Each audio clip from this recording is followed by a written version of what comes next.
10,000 మందికి పోయిన నవంబర్ నుంచి పని లేకపోవడం వల్ల దాదాపు 5-6 నెలలుగా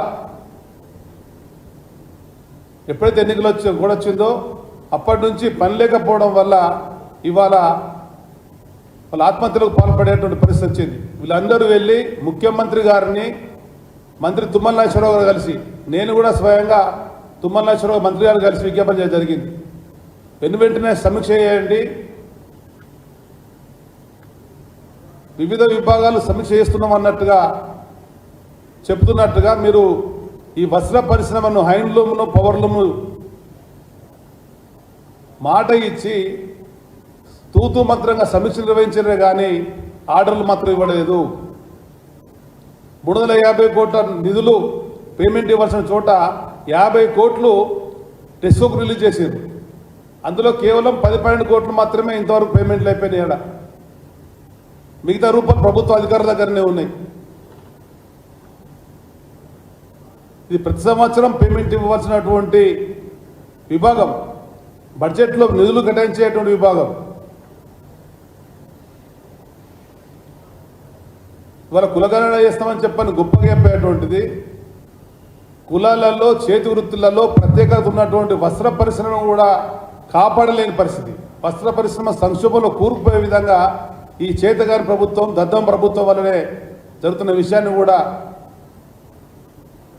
తెలియజేస్తూ, నిన్న కాంగ్రెస్ పార్టీ వ్యవహారాల ఇన్ఛార్జ్ దీపాదాస్ మున్షి గారు, రాష్ట్ర మంత్రి పొన్నం ప్రభాకర్ గౌడ్ గారు నిన్న వెళ్ళి ఆత్మహత్యలకు, ఆకర్షణలకు బలపడే కుటుంబాలను పరామర్శిస్తారు. హత్య చేసిన వాళ్ళే సంతాప సభ పెట్టినట్టుగా ఉంది అని. ఒకవైపుని ప్రభుత్వం చేతగానితనం వల్ల, పట్టించుకోకపోవడం వల్ల,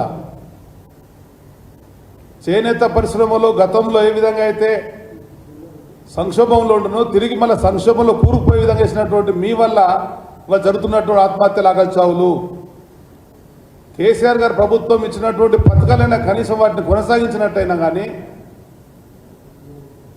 ఆ నిధులను గతంలో ఏ విధంగా అయితే వీళ్ళు విడుదల చేసి ఆ రంగాన్ని కాపాడినరో, ఈ పథకాలన్నీ పునరుద్ధరించి కొత్త పథకాలను పెట్టినరో, కొత్త ప్రభుత్వం వెనువెంటనే చేయాల్సిన బాధ్యత ఉండే.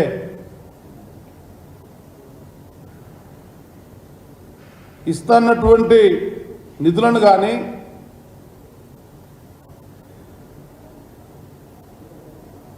పథకాలను కొనసాగిస్తున్నటువంటి మాటను కానీ నిలబెట్టుకునేటువంటి రేవంత్ రెడ్డి ప్రభుత్వాన్ని తెలంగాణ సమాజం, బీసీ వర్గాలు, ప్రధానంగా చేనేత వర్గాలు ఎక్కడెక్కడ నిధుల అవసరం ఉన్నది.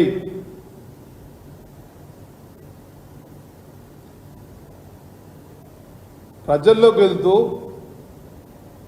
తిట్ల దండకాన్ని కొనసాగిస్తూ ఒట్టు రూపకంగా ఓట్లు సంపాదించాలనేటువంటి ధ్యాస ఉందే కానీ ఈ పేద వర్గాలను ఆదుకుందామనేటువంటి ధ్యాస మాత్రం కనబడడం లేదు. కాంగ్రెస్ ప్రభుత్వం ఏ సామాజిక వర్గాలకు ప్రయత్నిస్తూ స్పష్టంగా కనబడుతున్నది. అటు అధికారంలో కానీ, నిధుల కేటాయింపుల్లో కానీ, ప్రభుత్వ పనితీరు కానీ ఈ పేద వర్గాలను ఆదుకోవాలనేటువంటిది వీళ్ళలో ఏ క్వశ్చన్ లేనట్టు కనబడుతుంది. కనుక ఈ ఎన్నికలలో తగిన బుద్ధి చెప్పాలని చెప్పని పేదలను, చేనేతలను, నేతలను విస్మరించినటువంటి ప్రభుత్వానికి తగిన బుద్ధి ఓటుగా చెప్పాలని కూడా రాష్ట్రంలో ఉండేటువంటి ఈ వర్గాలను విజ్ఞప్తి చేస్తూ ఆత్మహత్యలకు పాల్పడదని చెప్పని మీ అందరినీ మనస్ఫూర్తిగా కోరుకుంటూ, ఈ ప్రభుత్వం మెడలు వంచైనా కానీ మీకు న్యాయం జరిగే విధంగా బీఆర్ఎస్ ప్రభుత్వం, కేసీఆర్ గారు, గతంలో మంత్రిగా పెంచినటువంటి కేటీఆర్ అందరం ఎంట ఉంటామని చెప్పని, మీరు ధైర్యంగా ఉండాలని చెప్పని కేటీఆర్ గారు స్వయంగా వెళ్ళి వాళ్ళకు ధైర్యం చెప్పి ఆ కుటుంబాలను ఆదుకునే విధంగా ప్రభుత్వానికి విజ్ఞాపన చేసి లేఖ రూపకంగా కూడా ఈ సమస్యలను వారి ముందు పెట్టడం జరిగింది. ఈ సమస్యలు ఎదుర్కొంటున్నారు, గతంలో ప్రభుత్వం ఇచ్చినటువంటి దానికి అనుగుణంగా మీరు కొనసాగించండి నేను చెప్పంటే, కనీసం గతంలో పెంచినటువంటి ఒక మాజీ మంత్రిగా, శాసనసభ్యునిగా విజ్ఞాపనైనా కానీ ఈ ప్రభుత్వం పట్టించుకోలేదు. ఒకవేళ పట్టించుకున్నట్టయితే ఈ సమస్యలు పరిష్కారం మార్గం చూపించినట్టయితే ఈ ఆత్మహత్యలు జరిగేది కావు, జరిగేది కావు. ఈ ఆకలి చావులకు ఆత్మహత్యలకు పూర్తిగా కాంగ్రెస్ పార్టీ కాంగ్రెస్ ప్రభుత్వం రేవంత్ రెడ్డి గారే బాధ్యత వహించాలి, మంత్రి గారు బాధ్యత వహించాలి. వెంటనే ప్రభుత్వ అధికారులు అప్రమత్తం చేసి ఇంకా వస్త్ర పరిశ్రమలో మిగిలిపోయినటువంటి వాళ్ళు ప్రాణంతో ఉండాలన్నా, ఆత్మస్థైర్యంతో జీవించాలన్నా, ఈ వస్త్ర పరిశ్రమ కొనసాగించాలన్నా వెంటనే యుద్ధ ప్రాతిపదికన అధికారులు వెళ్ళి అక్కడ ఉండేటువంటి సమస్యలను గుర్తించి వెంటనే పరిష్కారం చేయాలని చెప్పని రాష్ట్ర ప్రభుత్వ అధికారులు కూడా విజ్ఞప్తి చేస్తున్నాం. చేనేత సంబంధించినటువంటి సొసైటీలలో వస్త్రాలను కూడా పేరుకుపోయినటువంటి పరిస్థితి. 5-6 నెలల క్రితం ప్రొక్యూర్మెంట్ అయినటువంటి వాటికి నేటి వరకు కూడా పేమెంట్లు చేయలేదు, వాళ్ళకి ఇవ్వాల్సిన నిధులు ఇవ్వడం లేదు.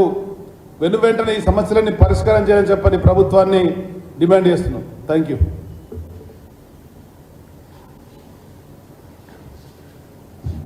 ఓకే.